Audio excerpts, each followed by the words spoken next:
ప్రజాస్పందన చూసిన తర్వాత జగన్మోహన్ రెడ్డి గారు మీ అధికారంలోకి రాకుండా ఎవరు ఆపలేరు. సో ఎవరైనా కుట్రలు చేసినా ఇవాళ జగన్మోహన్ రెడ్డి గారు ఇంతకంటే ముందు కంటే కూడా ఎక్కువ సీట్లతో మళ్ళీ ప్రభుత్వాన్ని ఫామ్ చేయబోతున్నారు. దాంట్లో ఎటువంటి సందేహం లేదు. కాబట్టి ఎటువంటి కుట్రలు, ఇటువంటి కుటీల రాజకీయాలు ఇవన్నీ కూడా ఆపితే మంచిదని చెప్పి నేను అందరికీ, ఎవరైతే ప్రతిపక్షాలు ఉన్నారో వాళ్ళందరికీ కూడా నేను మనవి చేస్తాను. ఫస్ట్ పోలీస్ ఇన్వెస్టిగేషన్ ఇమీడియట్ జరగాలి. అది ఎందుకంటే నాకు ఫస్ట్ ఒక టప్ అని సౌండ్ వినపడింది. నేను అక్కడ ఉన్నా 30 సెకండ్ 40 సెకండ్ తర్వాత సీఎం గారు చేయి పెట్టుకుని కిందకు తోలడం చూశాను.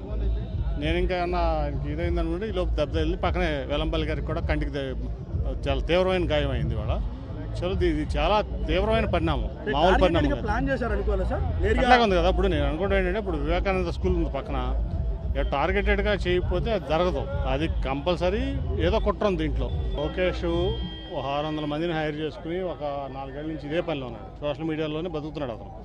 కాబట్టి అతను సోషల్ మీడియాలో ఇటువంటి పనులు చేపిస్తాడు, ఎవరి మీద చేపిస్తాను అలవాటు పడిపోయాడు అతను.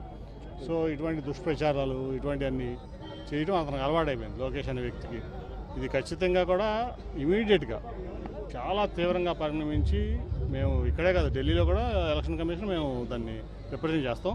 ఆయన ప్రజాదరణ, జగన్మోహన్ రెడ్డి గారి ప్రజాదరణ వాళ్ళు ఎవరు కూడా తట్టుకోలేకపోతున్నారు. ఎస్పెషల్లీ విజయవాడలో తట్టుకోలేక ఈ ఓర్వలేక చేసినటువంటి పని ఇది. దాంట్లో ఎవరైతే ఉన్నారో దోషులను బయట తీయాలి.